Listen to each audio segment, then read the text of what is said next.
নমস্কার বন্ধুরা, কেমন আছো? শুভ সকাল। সেদিন খুব সকালে ঘুম থেকে উঠেছিলাম, তখন ঠিক 5:30 বাজবে। তো সেদিন সূর্যটা খুব সুন্দর লাগছিল।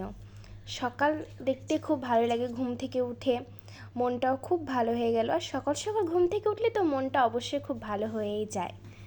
আশপাশের বেলকনি থেকে আশপাশের পরিবেশটা দেখছিলাম, দেখে খুব ভালোই লাগলো। তারপর সেদিন আমরা সকালবেলা মন্দিরে গিয়েছিলাম, আমি, আমার ছোট বোন, আমার দাদা আর আমার বান্ধবী মিলে। খুব ভালোই লাগলো।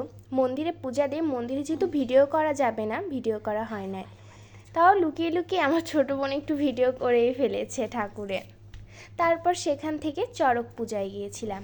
আমি প্রথম চড়ক পূজা দেখলাম, বিকেলবেলায় গিয়েছিলাম বোনদের সাথে। খুব মজা হয়েছিল দিনটা।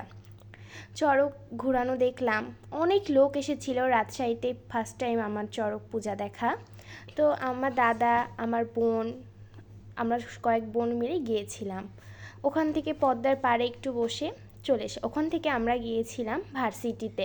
আমার খুব লেবুর পিনিক খেতে ইচ্ছা করেছিল, তাই সেখান থেকে কুমারপাড়া চা খেয়ে বাসায় এসে চিকেন নুডলস রান্না করেছিলাম আমি।